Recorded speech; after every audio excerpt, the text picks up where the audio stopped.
Olá, meus amigos, tudo bem com vocês? Hoje nós vamos conversar sobre Sócrates, um importante filósofo da antiguidade, um verdadeiro divisor de águas dentro da filosofia. Já temos outros vídeos sobre Sócrates no canal, mas este nós vamos falar sobre Sócrates e os sofistas. Quais são as semelhanças e as diferenças entre os dois? Lembrando que nós temos no canal uma playlist sobre os sofistas. Vale a pena depois você conferir. Os principais sofistas estão nessa playlist, tá bom? E temos também uma playlist sobre os pré-socráticos, que também vale a pena conferir, porque nós vamos mencioná-los aqui neste vídeo. Então, prosseguindo. Os sofistas, primeiramente. Os sofistas eram aqueles professores itinerantes, viajavam de cidade em cidade e cobravam pelos seus ensinamentos. Veja bem, eles forneciam uma educação enciclopédica, sabiam tudo sobre tudo. Matemática, oratória, gramática, e era voltada sempre para as aparências. A grande preocupação dele era com as aparências. Visando o quê? Os lucros políticos por meio da oratória.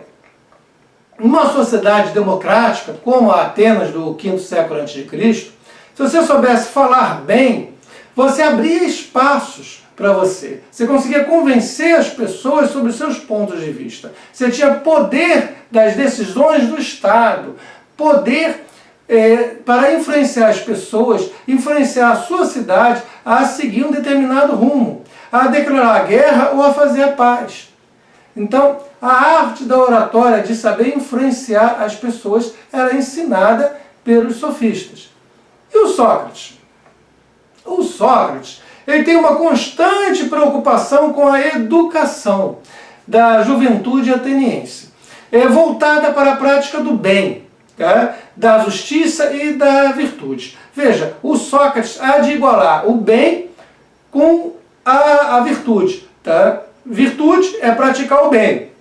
E, por sua vez, ele também há de juntar isso ao conhecimento, à sabedoria, ao conhecimento da verdade. Se eu conheço a verdade, eu pratico bem. Se eu pratico bem, eu sou virtuoso. E educar e ensinar é importante aqui a gente ver a diferença. A gente pode dizer que o Sócrates é um educador, ele busca de dentro para fora o conhecimento das pessoas, enquanto que os sofistas estão mais preocupados com ensinar, levar o conhecimento de fora para dentro. O Sócrates, ele há de objetivar o aprimoramento das pessoas dentro da sociedade, tornar as pessoas melhores. Então vamos tornar essas pessoas melhores dentro da sociedade em que elas vivem. Melhores cidadãos, melhores pais de família. Vamos melhorar essas pessoas. Eu vou agora fazer o seguinte, eu vou comparar o Sócrates com os sofistas, ponto a ponto, os principais pontos de semelhança e diferença entre eles, para que você saia daqui realmente sabendo o que é o Sócrates, em que ele seria semelhante, em que ele se afasta dos sofistas. Mas antes de prosseguir, deixe seu comentário no vídeo, eu quero saber a tua opinião também. E se estiver sendo útil, se inscreve no canal para você ser informado toda semana sobre os vídeos novos. Gente, vamos lá então. O Sócrates, ele é acusado de ser um sofista. Veja, todos os diálogos do Platão, onde o Sócrates aparece como personagem, ele há de travar um combate contra os sofistas. Então, ele não se considera um sofista, o Platão não considera ele um sofista. Mas será que é? Será que ele não é? Vamos ver isso. Primeiro termo, o que é ser um sofista? Ora, a palavra sofista significa simplesmente mestre.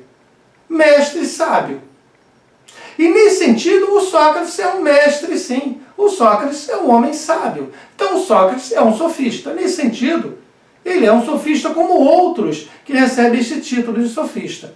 Diga-se de passagem, apesar de, especialmente na Idade Média em diante, o termo sofista ter ganho um aspecto muito pejorativo a partir da leitura da obra do Platão, na antiguidade mesmo, as escolas de filosofia Mesmo depois do Platão, continuaram a chamar os seus mestres, aquele que estava à frente da escola, como sofista. É um título.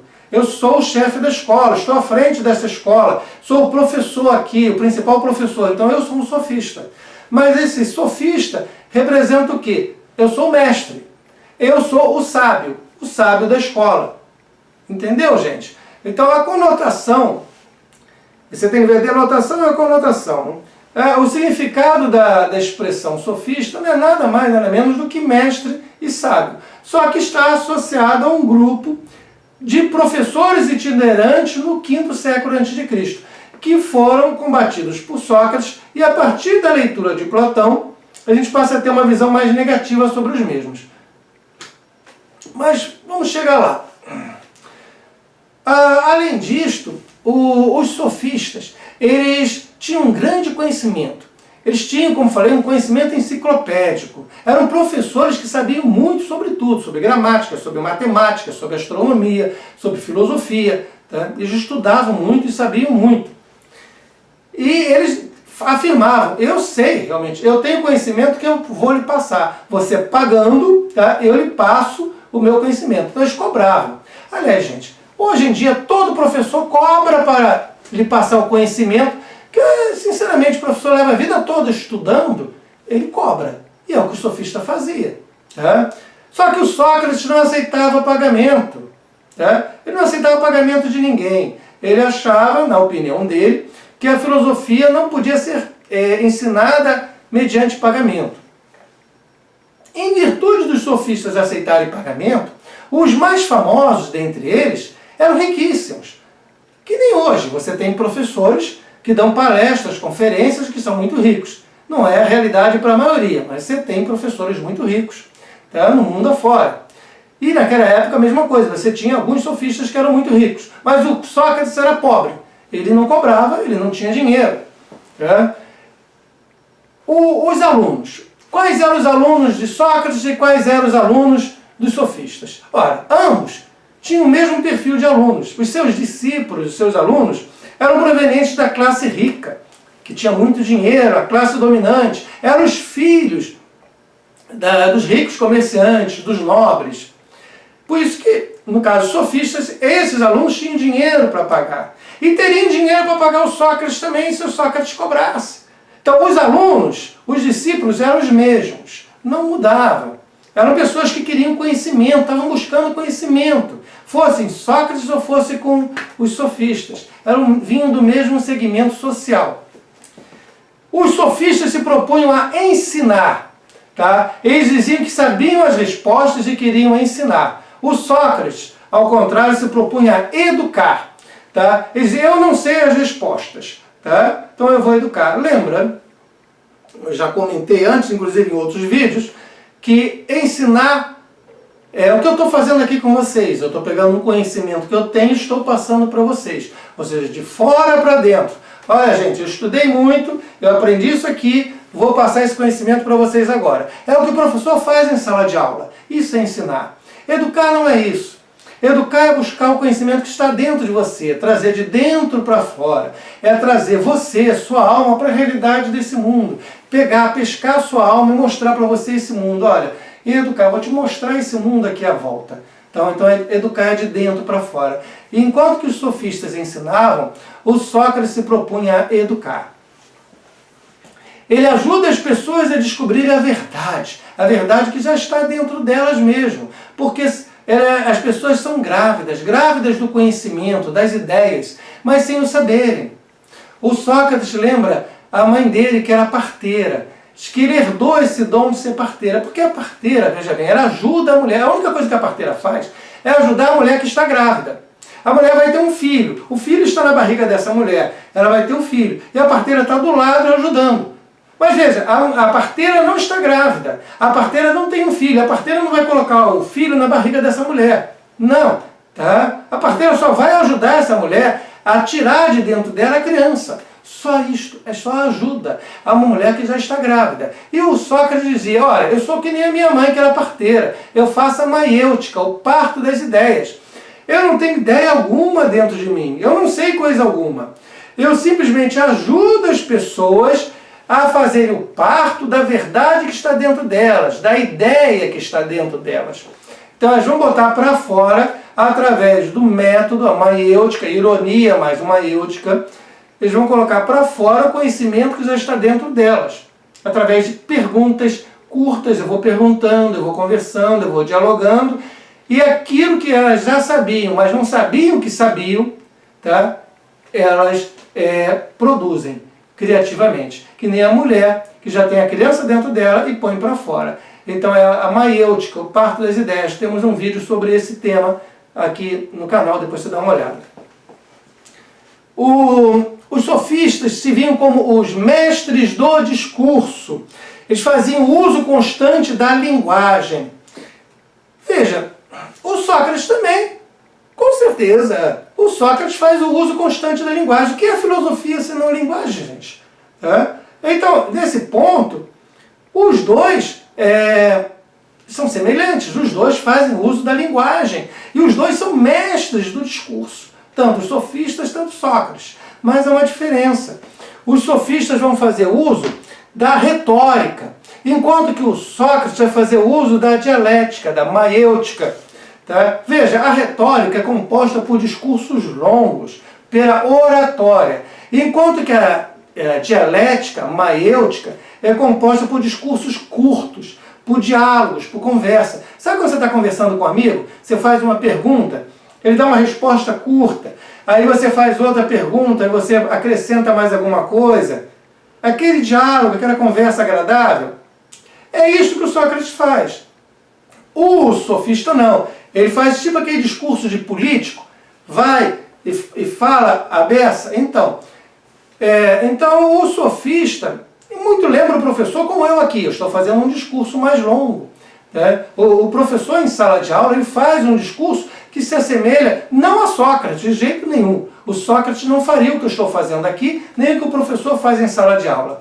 Ele chegaria para conversar contigo, uma conversa onde você fala, porque a verdade não está dentro do Sócrates, a verdade está dentro de você. Outra coisa, a maiêutica, essa dialética, ela busca encontrar a verdade da coisa. Por exemplo, o que é realmente a coragem? O que é realmente o amor? Tá? Então, o que é a verdade da coisa? A retórica não está preocupada com a coisa em si. Se eu sou um sofista, eu te ensino o uso da retórica, você vai poder fazer o uso da retórica para convencer as pessoas que você está certo, seu ponto de vista. Mesmo que você esteja errado. Isso não importa. Tá? Veja, se você tem um produto para vender, digamos que você queira vender um carro. Então, eu quero convencer uma determinada pessoa a comprar esse carro. Olha, assina aqui e compra esse carro. Você me dá o dinheiro e compra o carro. Passa um Pix, pronto, compra o carro. O carro é lindo, é maravilhoso, é ótimo, tá moderno, não tem coisa alguma para fazer, não precisa de mecânica, elétrica, nada, está pronto. É só botar a chave, dar a partida e ir embora. Nem precisa virar a chave, é automático. Você põe a chave do lado, entendeu? E vai. Você até fala, o carro, mova-se, ele já move, já vai sozinho. Gente, se esse carro existe ou se não existe, quanto faz? Se o carro existe, beleza, está podre, está caindo aos pedaços, está precisando de uma nova pintura, o motor está quebrado, o estofamento está todo rasgado. Isso não tem a menor importância. Eu estou te convencendo que o carro está zerado, que não precisa de mecânica, nem de nenhum tipo de reparo. Você assina aqui e compra o carro. Essa é a retórica. O carro em si, o objeto ao qual eu estou fazendo referência no meu discurso, é indiferente. O objeto do discurso não é aquele objeto material. O discurso é o próprio objeto de si próprio. Eu vou convencer suas emoções a você tomar uma decisão e comprar esse carro. Pode até ser que o carro não exista, o carro nunca existiu, mas desde que você assine e compre, tá bom. O meu discurso, a minha retórica, teve resultado, funcionou, você comprou o carro, ótimo. Tá? O meu discurso é verdadeiro na medida em que ele fez com que você comprasse o carro, você tomasse uma decisão. Aí você, mas o carro não existe. E daí? Qual o problema? O carro não existe, mas o discurso existe. Então, essa é a retórica. O Sócrates não. O Sócrates quer falar do carro. Ele quer falar do objeto. Tá? O que é realmente esse carro? Ele existe ou não existe? Como ele é? Está novo, está velho? O que ele é? O que é a coragem? Tá? O que é a coragem de verdade, realmente? O que é o amor? O que é o amor de verdade? Então, a dialética, ela vai buscar o objeto, o conceito, tá? Qual a veracidade desse conceito? Enquanto que a retórica não, ela vai buscar a ação, o convencimento.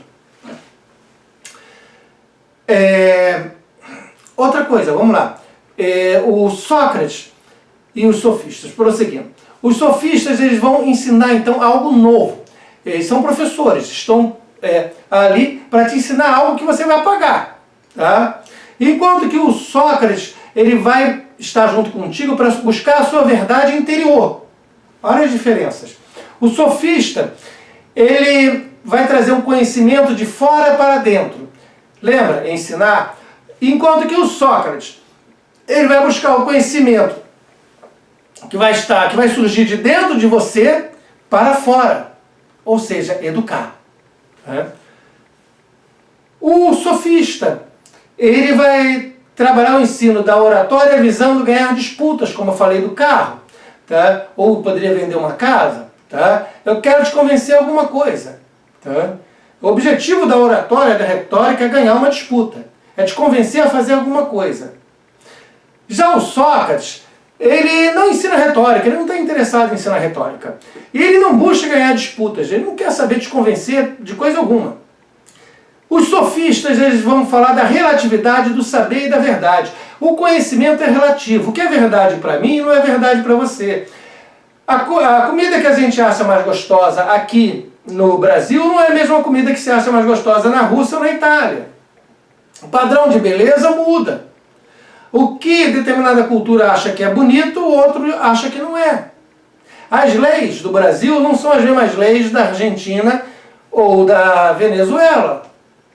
Ou seja, tá, é relativo. O que nós entendemos como verdadeiro, na verdade não é relativo. Se você tem como religião o catolicismo, tá, você tem conceitos diferentes de quem tem como religião a Umbanda, o Candomblé, ou quem é evangélico, ou mesmo tá, um ateniense com seus gregos, um ateniense, os demais gregos, com os seus deuses habitando o Olimpo. É relativo. Então você não tem uma verdade única. Cada grupo social, cada pessoa vai ter a sua própria verdade. Tá bom? Então a relatividade do saber e do conhecimento. E o Sócrates não. O Sócrates vai dizer, ó, a verdade é uma só, absoluta. Não me incomoda o que você acredita. Você tem a doxa, você tem a opinião. Você acredita que a verdade é isto. Não significa que a verdade seja aquilo que você acredita. A verdade pode ser uma outra coisa completamente diferente. Se você acredita que você comprou uma casa linda e maravilhosa que não precisa de obra alguma, você pode ter sido enganado. Quando chegar lá, a casa está precisando de um monte de obras. Tá quase caindo aos pedaços. Mas a verdade é uma só, ela é absoluta. O que é a virtude, o que é o amor, o que é a coragem, é algo absoluto. É porque é. Mesmo que você não saiba. Você pode não saber o que é o bem, mas existe o bem, tá? E existe um bem absoluto, mesmo que você desconheça. Então, para o Sócrates, não é possível falar em relatividade do conhecimento. Eu posso não conhecer, mas a verdade é uma só. E aí o seguinte, tanto os sofistas, tanto o Sócrates, eles vão vão participar da vivência da Grécia no 5º século antes de Cristo. E nesse período, nós temos um movimento cultural, intelectual, deveras interessante. Trata-se da ascensão política de Atenas. Atenas passa a controlar todas as demais cidades gregas. E também o momento do grande general, o Péricles, tá? E da democracia ateniense. E isto, tanto os sofistas, tanto os Sócrates vivenciam. O momento que os jovens queriam aprender coisas novas, queriam aprender a arte de falar. O momento em que as pessoas os gregos começavam a ter contato entre eles, porque as cidades eram independentes, eram cidades-estados. Eles começaram a ver que havia diferenças de legislação, de cultura, entre eles e outros povos. Então é um momento maravilhoso, está havendo uma revolução cultural naquele espaço geográfico. E esta revolução cultural, intelectual, vai estar ali, os sofistas vão participar dela, e o Sócrates também. E, gente, vocês vão encontrar muita gente falando, é besteira, dizer que, mas a democracia de Atenas não era uma democracia integral. Gente, era democracia sim. Tá? Vai ver os argumentos desse pessoal que diz que Atenas não era uma democracia absoluta, integral, etc, etc. Gente, vai dizer, olha, é que nem todos podiam participar da democracia de Atenas, só um pequeno grupo. Beleza. E aí vou te perguntar, nos Estados Unidos, que começou a democracia no século XVIII, com a Revolução Americana, e nos demais países, inclusive o nosso aqui, Brasil, todos podem participar? Isso não é verdade, nunca foi assim, gente. Olha, eles vão dizer que só os cidadãos atenienses podiam participar das votações democráticas. E eu vou dizer, mas só os cidadãos americanos dentro dos Estados Unidos podem participar dos pleitos democráticos. E só os cidadãos brasileiros podem participar das eleições aqui no Brasil. Tá? E quem são os cidadãos atenienses que podem participar? Mas tem um limite de idade. Eu não tenho certeza agora se era 21 anos para poder votar. Mas no Brasil, é 18 anos. A partir dos 16 você já pode votar, mas tem um limite. Eu tenho 14 anos, eu quero votar, mas eu sou cidadão que tem 14 anos, quero votar. Não vota. Então tem um limite de idade, todos os países têm um limite de idade. E em Atenas, democrática, havia um limite no qual você poderia votar. Você poderia exercer a sua cidadania como eleitor, participar das votações. Então, há um limite lá sim, mas há nos demais países. Mas tem escravos, os escravos não votam. Gente, qualquer sociedade que tem escravos, que os escravos não vão votar. Tá? Isso é normal. Tá? Mas e o Brasil e outros, e mesmo os Estados Unidos, Estados Unidos, século XVIII, democracia, mas tinha escravidão, os escravos não votavam. Só quando, após a Guerra de Secessão, tá, o Norte ganhou, tá, os escravos passaram a votar, porque não tinha mais escravos. Enquanto no Sul havia escravos, os escravos não votavam. E era uma democracia. Eu vou dizer que a Revolução Americana, século XVIII, não surgiu dali uma democracia? Surgiu. Mas havia escravos no Sul e os escravos não votavam, como havia escravos em Atenas. Então, num país democrático pode ter escravos se essa for a lei do país. E se eles não votam, é normal. Mas as mulheres não votavam. Beleza. Até o século XX, tá, no mundo todo aqui democrático, as mulheres não votavam. Houve toda uma luta pelas feministas, tá, para conseguir o direito ao voto. Inclusive no Brasil. No Brasil, acho que foi por volta da década de 40, com Getúlio Vargas, que elas ganharam o direito ao voto. Tá? Então veja, nos anos 30, desculpa, nos anos 30. Tá? Então, o que nós temos é que no decorrer do século XX, o direito ao voto para as mulheres começou a ser dado, começou a ser conquistado pelas mulheres e nos diversos países democráticos. Porque esses países eram democráticos, mas as mulheres não participavam das eleições, inclusive nos Estados Unidos da América do Norte. Elas não votavam. Deixa de ser democrático. Tá? Então, isso está presente em Atenas. Mas os estrangeiros... Gente, nego escreve e fala essa besteira em vídeo, é inacreditável. Os estrangeiros não tinham direito a voto. Por isso não era uma democracia. Gente, estrangeiro tem direito a voto no Brasil? Estrangeiro tem direito a voto nos Estados Unidos da América do Norte? Aonde isso, gente? Em lugar algum. Você tem de primeiro ter a cidadania. Se eu tenho a cidadania, eu não sou mais estrangeiro.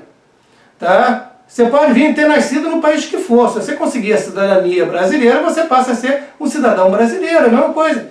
Se você pega o green card norte-americano, você é um cidadão norte-americano. Então, nas democracias que nós temos hoje, só os cidadãos daquele país votam, exercem seu direito ao pleito.